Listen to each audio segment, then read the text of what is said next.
Hello, Gene Schwimmer here. Welcome to today's vlog. Today's vlog, I'm afraid, is going to be a long one. I'm going to read, about 2 or 3 news articles, not the whole articles, but I have to discuss them. And then I'm going to go into quite a bit of detail with extensive reading of quotes of the memo or transcript, however you want to put it, of the Trump-Zelensky July 25th phone call. The reason I'm doing this is because I got a comment a few days ago, last week, and as I've said in the past, people are entitled to their opinions. I have this vlog to give my opinion, so I don't discuss other vlogs just to disagree with somebody, only to correct a factual error, or if the comment spurs some kind of thought that I want to expand on that I think other people would want to know about. So today it's the factual error mode that I'm taking. I want to correct a factual error. So let me just read the comment, and then I'm going to give a fairly long exposition to explain the error, why the error is an error, and then a little summation at the end. So the comment I want to comment on is from Fareed Al-Azim, and I want to first thank Mr. Al-Azim for taking the time and trouble to write. I appreciate it. Whether we agree or disagree, or whether you think that the fact that I think you got wrong, you think you got correct, you can write another comment. They're always welcome. I appreciate also that your comment was polite and respectful, which is important, because how can we discuss things if we get into name calling and if we're not respectful?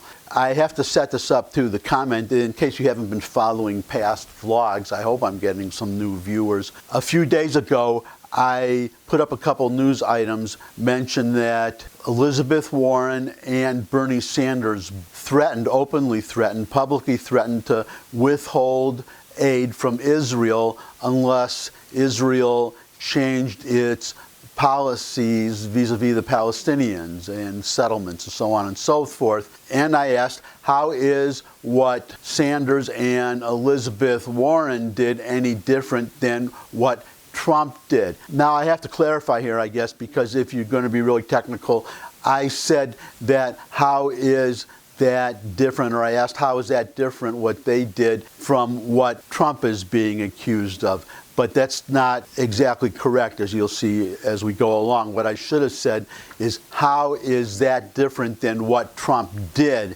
in his phone call with President Zelensky of Ukraine? In other words, well, I'll read you what Mr. Al-Azim wrote, and then we can go on from there. So let me just get the comment out of the way so you can know what I'm talking about, because this comment was about that statement that I made. So now you understand. Quid pro quo became an issue with President Trump when his demands were intended to benefit him personally. No one is upset because Trump used leverage, as that happens all the time.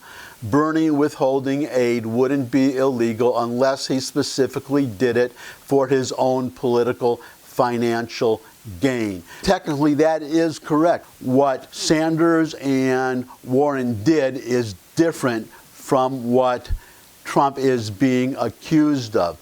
But what Sanders and Warren did is not different. It is exactly the same as what Trump actually did. Trump is being accused of demanding a quid pro quo from Zelensky of the Ukraine, of threatening to withhold aid unless Zelensky, quote unquote, dug up dirt on Biden, on the candidate Joe Biden, the Democratic candidate. That is false. He did not do that, and that's why, because this keeps coming up again and again, so that's why I want to go into detail, a couple of recent events from the news, and then I'm going to read through the transcript, word for word, the relevant part. There are several paragraphs that I'll be quoting from and then discussing, so that's why I say this is going to be a long vlog. But if you're pressed for time, you just got the upshot, the conclusion that Trump did not pressure Zelensky for personal gain. That is just factually incorrect. So now just a quick recap of some recent events. Number one, look at this headline here. Pelosi suggests impeachment inquiry could expand beyond Ukraine. Now, why is that? That's because their Ukraine narrative is falling apart, as you're going to see. There's nothing there. That's why they're holding these secret hearings and engineering these selective leaks. They're on a fishing expedition. They're trying to find some kind of proof, something that would prove definitively to the American public and to at least 20 Republican senators the minimum that would be needed to add to the 47 Democratic Senate votes to actually remove Trump from office. And we just had the House vote to make official this process that they're going through and to supposedly hold public hearings, but they're still holding secret hearings. They're still doing this in secret. So I have to see what that's all about. But in that vote, not one Republican voted with the Democrats for this supposed impeachment inquiry, whatever you want to call it. 2 Democrats voted with the Republicans. So they've got to change that around if they want to get any traction in the Senate. And that's why Pelosi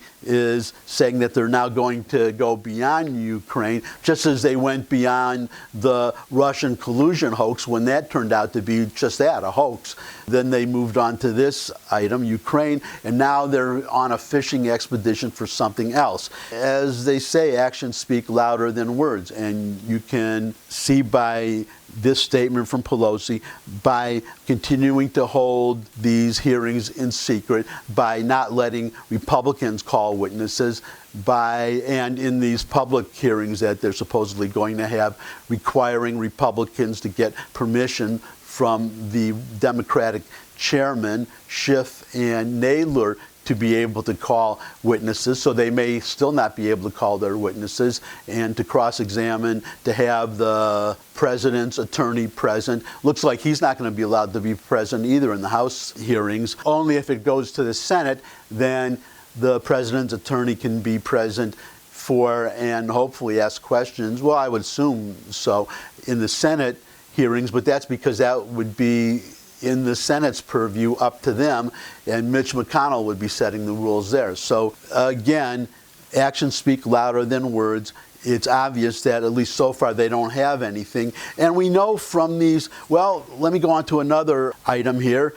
Conway hands CNN host Ukraine transcript, circle the quid pro quo. Kellyanne Conway was on CNN, it was on one of the Sunday talk shows, and they said Trump quid pro quo, yada, yada, yada. And she said, I have here a copy of the memo of the phone call, the July 25th phone call, handed it to the host. Here it is, circle the quid pro quo. And of course, the host evaded the question, said, well, I don't want to talk about that because there's no quid pro quo there. And this is what I was going to mention a minute ago, so now it fits in now. That's the other problem that they're having. Where is the quid pro quo? Because the only facts they have, after all the hearings they have been holding, the only facts that they have are that memo, what's in that memo. All the witnesses have been so-called opinion witnesses, no fact witnesses. No new facts have been added beyond what is in that memo, beyond the words that are in that memo. And the opinions from these opinion witnesses, they are all about, as you'll see, I'll be going into more detail, as I said, that's why this is going to be a little bit lengthy. But all the opinions, all the problems expressed were not that the president was doing anything illegal, but that he was, quote unquote, undermining foreign policy. That the policy, well, they felt that the policy should be to supply this aid to Ukraine to hold off or fight or counter the Russians.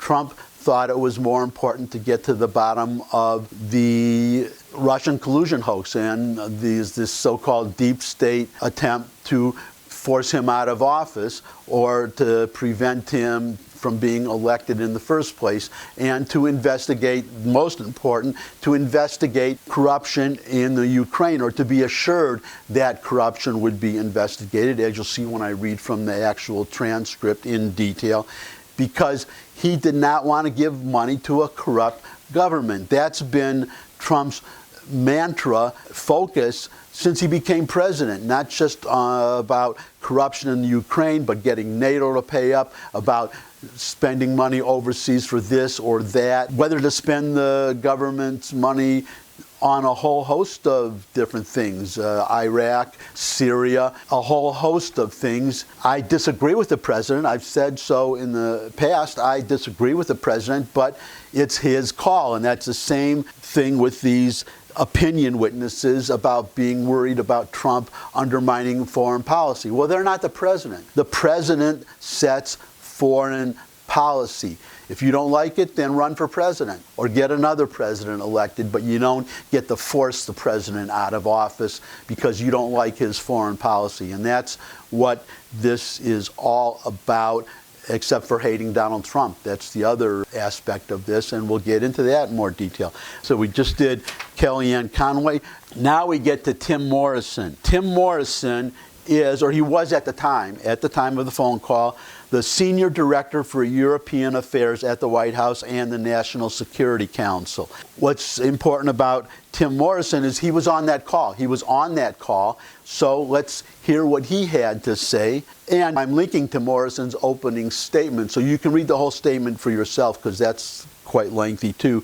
It's clear, however, from that statement, if you do read it, that the whole issue was policies towards Ukraine and corruption in Ukraine under the former president, and whether anything would change under the new president. The belief of these people around Trump that the policy regarding corruption would change, and convincing the president that it would change, at least enough that he would have a meeting with Olinsky and allow the aid to go forward.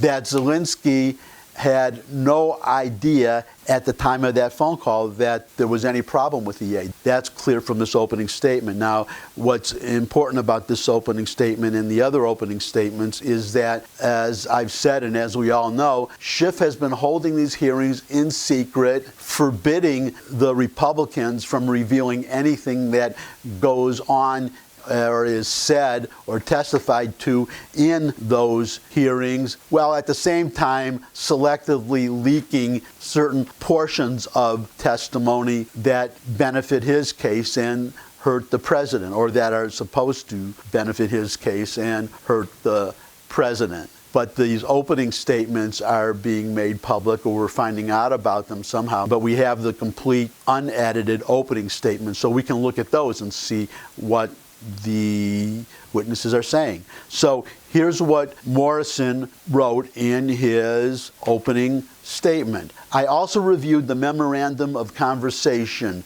quote, mem-cont, unquote, of the July 25 phone call that was released by the White House. I listened to the call as it occurred from the Situation Room. To the best of my recollection, the mem-con accurately and completely reflects the substance of the call.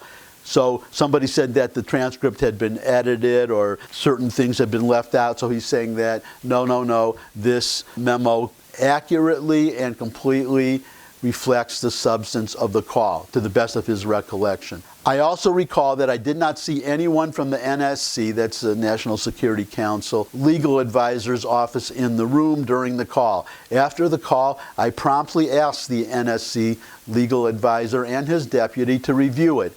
I had 3 concerns about a potential leak of the mem-con. And this is where we get to the whole issue of Trump having the memo put in a different safe. The implication from the Democrats is that he was trying to hide something. So now we have here from Morrison the reasons, okay? There were 3. First, how it would play out in Washington's polarized environment. Second, how a leak would affect the bipartisan support our Ukrainian partners currently experience in Congress. And third, how it would affect the Ukrainian perceptions of the U.S.-Ukraine relationship. Those are the three reasons. They didn't want the memo to be leaked out, as other transcripts of other phone calls were leaked out before, one with the Prime Minister of Australia, one with the President of Mexico. So it happened twice. They didn't want it to happen a third time. It's that simple. And most important, the final sentence here, I want to be clear, I was not concerned that anything illegal was discussed. So when they have these opening hearings, that's what he's going to say. He was on the call. He was not concerned that anything illegal was discussed. Now, somebody else might have a different opinion, but so far, nobody has. Nobody on that call has accused the president of doing anything illegal. No mention of quid pro quo. No facts, period, except the words that are in that memo. And now we get to the memo/transcript of the actual call. I'm going to read the relevant part of the memo. I'm going to read the whole thing, nothing left out, in order, in context, with certain text highlighted that I will probably jump in at certain points and discuss. So here we go. Zelensky, I would also like to thank you, you being Donald Trump, I would also like to thank you for your great support in the area of defense. We are ready to continue to cooperate for the next steps. Specifically, we are almost ready to buy more javelins from the United States for defense purposes. So you see, I highlighted we and we. You'll see why in a second. I discussed this in an earlier vlog, because next paragraph, or the next part of the conversation, Trump. I would like you to do us a favor, though, because our country has been through a lot and Ukraine knows a lot about it. I would like you to find out what happened with this whole situation with Ukraine. They say crowd strike. I guess you have one of your wealthy people. So in that first quote, we have Zelensky saying we. And of course, it's obvious he does not mean Zelensky personally. He's talking about Ukraine. In the next quote, Trump, I would like you to do us a favor. Not Trump personally, us in the same sense that Zelensky used we, the United States. He's the president of the United States. He wants Ukraine to do America a favor because our country has been through a lot and Ukraine knows a lot about it. Our country. His concern is with our country, America, not Trump personally. No request for Trump personally. Next part of the quote. This is still Trump talking. The server, meaning the CrowdStrike server. The server, they say Ukraine has it. There are a lot of things that went on, the whole situation. I think you're surrounding yourself with some of the same people. I would like to have the Attorney General call you or your people, and I would like you to get to the bottom of it. Now, look at that sentence. I think you're surrounding yourself with some of the same people. What same people? The same people that were in place under the previous corrupt Ukrainian president. That's why Zelensky was elected. His campaign was against corruption. The previous president was corrupt, and Trump here is obviously concerned that the same people who were acting corruptly under that previous corrupt president are still in place under Zelensky, so that even if Zelensky is the president, new president, the people beneath him are the same and the corruption continues, and Trump does not want to give money to a corrupt government, as has been obvious all along. If you read these things correctly and objectively and you don't hate Donald Trump. And then he says, I would like you to get to the bottom of it. Not I demand you get to the bottom of it. Not I want you to get to the bottom of it. I would like you to get to the bottom of it. And then going on, as you saw yesterday, that whole nonsense ended with a very poor performance by a man named Robert Mueller. That's obviously the hearing where Mueller testified and the whole Russian collusion hoax business travesty all fell apart right there with his testimony. As you saw yesterday, that whole nonsense ended with a very poor performance by a man named Robert Mueller, an incompetent performance, but they say a lot of it started with Ukraine. Whatever you can do, it's very important that you do it if that's possible. So let's go back now and look at the highlighted portions. They say a lot of it started with Ukraine. Now, maybe it did, maybe it didn't, but obviously that's what was in Trump's head. They say a lot of it, this whole Russian collusion hoax, not the whole thing, but a lot of it started with Ukraine. That's what's in his mind, investigating corruption, investigating the provenance of the Russian collusion hoax. And that's exactly what it is. That's what his motive was, not his own personal benefit, because as he has said on multiple occasions, what happened to him should never happen to another president. That's his motive. He wants to get to the bottom of this. He wants the people responsible held accountable.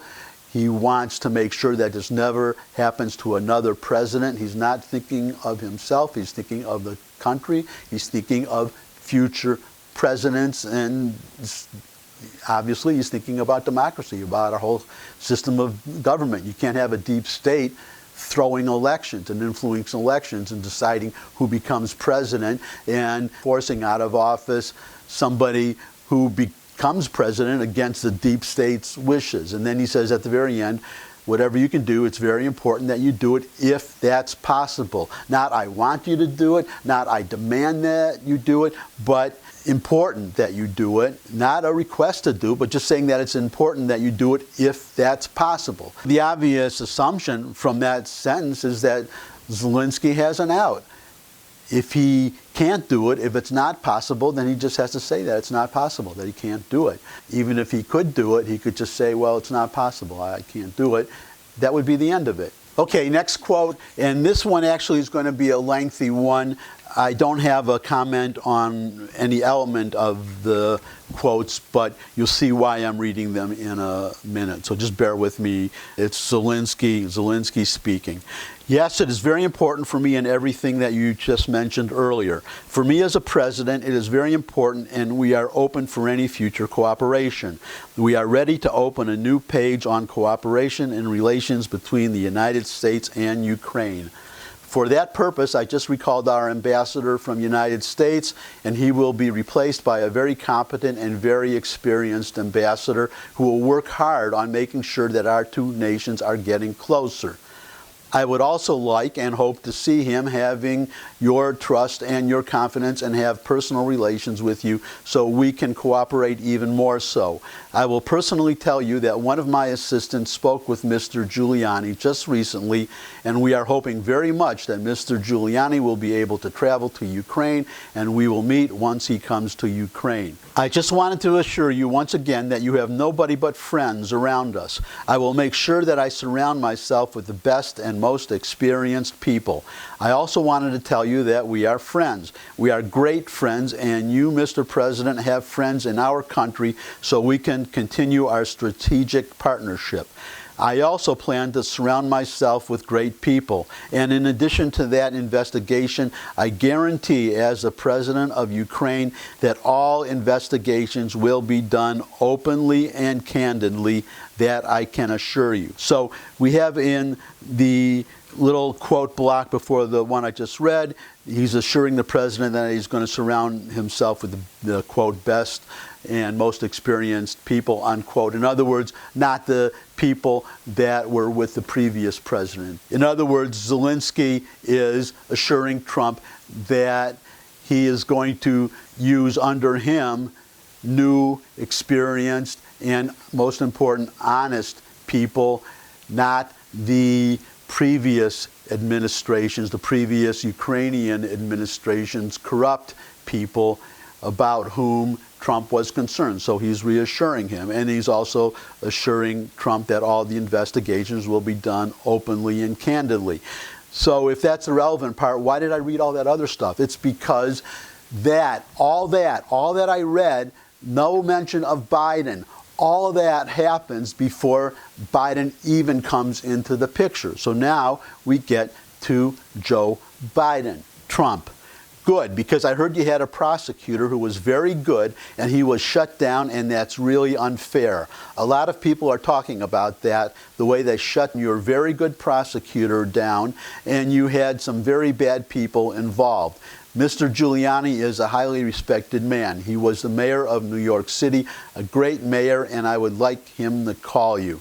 Now, before I read the next quote, which will be connected to this quote that I just read, and then I'll make a bigger point. But this part about Giuliani, our Democratic friends made a big stink about Trump using Giuliani to talk to officials in the Ukraine, to do some of his foreign policy work. Well, I guess a lot of people forgot somehow, but Jared Kushner, his son-in-law, is working on the quote-unquote deal of the century. He's in the Middle East, or shuttling between the U.S. and various countries in the Middle East, working on Trump's peace plan. In other words, conducting part of Trump's foreign policy. But more than that, I'm going to link to an article. This is getting so long, I'm not going to discuss it in detail, but I'll link to an article showing that it's not unusual for a president to go outside of the official people under him to conduct some secret diplomacy where you want people, let's say if you're talking about a possible peace treaty between Saudi Arabia and Israel. Well, I'm not saying there is one, but if there are feelers being put out that the Israelis and the Saudis would want to do that, then you would want to have those you can see how sensitive that is. You don't want reporters seeing Mike Pompeo or other government officials getting on a plane and shuttling between Israel and Saudi Arabia and asking questions. So you send somebody you know, a personal friend or a lawyer or a relative, to handle it, to hold these talks in secret, and then if they turn into something, then you bring in the official people. That's not unusual. As I said, I'm not going to belabor the point here, but I'm going to link to an article that makes that very point, and it lists presidents and the people that they used. Remember, the president sets foreign policy. Only the president sets foreign policy. There's nothing in the Constitution that requires the president to use cabinet officials. And in fact, the cabinet is not in the Constitution at all. The Constitution just says that the president, with the advice and consent of Congress, can surround himself with various advisors, and that's where the cabinet comes from. But he can also have people unofficially conducting foreign policy or just meeting with foreign leaders. He's the president. He does foreign policy. He can employ whoever he wants to. That's the end of that story. Now on to the next quote here, and then I'll link together. I would like Giuliani to call you.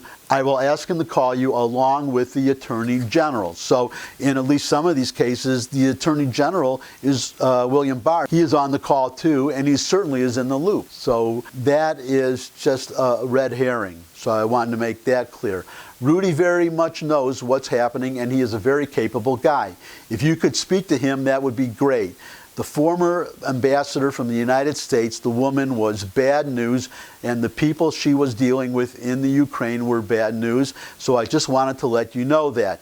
The other thing, and now we're getting into Biden, the other thing, and look how long it took us to get to Biden, but now we get to Biden, and here I'm going to have to play you a little videotape. You've probably seen it before, but I'm going to put it here in context. So the other thing, there's a lot of talk about Biden's son, that Biden stopped the prosecution. Cue the tape. I remember going over convincing our team, or others too, convincing us that we should be providing for loan guarantees. And I went over for, I guess, the 12th, 13th time to Kyiv, and I was supposed to announce that there was another $1 billion loan guarantee. And I had gotten a commitment from Poroshenko and from Yatsenyuk that they would take action against the state prosecutor, and they didn't. So they said they were walking out to press conference. I said, no, I said, I'm not going to, or we're not going to give you the $1 billion. They said, you have no authority. You're not the president. The president said. I said, call him. I said, I'm telling you, you're not getting $1 billion. I said, you're not getting $1 billion. I'm going to be leaving here. And I think it was, 6 hours? I looked, I said, I'm leaving in 6 hours. If the prosecutor's not fired, you're not getting the money. Well, son of a bitch. Got fired. So Trump wasn't just blowing smoke there. You have it right there on tape. Biden not only admitting but boasting that he stopped the prosecution, that he got, well, technically that he got the prosecutor fired. And a lot of people, going on with a quote here, and a lot of people want to find out about that. So whatever you can do with the Attorney General would be great. Biden went around bragging that he stopped the prosecution. So if you can look into it, it sounds horrible to me. If the prosecutor's not fired, you're not getting the money. If the prosecutor's not fired, you're not getting the money. If the prosecutor's not fired, you're not getting the money. So let's go back over that to the highlighted portion. Whatever you can do with the Attorney General would be great. So again, no I want, no you must, no demand, no quid pro quo, no threat to withhold aid. Just if he could do it, or whatever he could do would be great. Whatever he could do. Who knows what it is? Maybe he can't do anything. So you see how weak that is, how mild that is? It's not anything like what Democrats are trying to make it into. And then, well, Biden went around bragging that he stopped the prosecution. So if you can look into it, it sounds horrible to me. If the prosecutor's not fired, you're not getting the money. Well, son of a bitch. Got fired. Got fired. Got fired. Okay, still with me? Thanks for sticking around. I know it's been a long vlog, but we're getting near the end. You just saw that clip with Biden about demanding that the prosecutor be fired. Well, here's Olinsky, and this should wind it up pretty soon. I wanted to tell you about the prosecutor. First of all, I understand and I'm knowledgeable about the situation. Since we have won the absolute majority in our parliament, the next prosecutor general will be 100% my person, my candidate, who will be approved by the parliament and will start as a new prosecutor in September. So, did you see that? I wanted to tell you about the prosecutor. So this is not something that Trump just brought up out of the blue, some kind of a demand or a new request. Zelensky actually wanted to bring it up first. He wanted to bring it up. He wanted to tell Trump about the prosecutor. It just so happened that Trump brought it up first, this whole business with Trump and the prosecutor and Biden. Zelensky already knew about it. He wanted to bring it up. He was already independently, it would seem from this, ready to look into it. He already intended to. Okay? Next quote. He or she will look into the situation specifically to the company that you mentioned in this issue.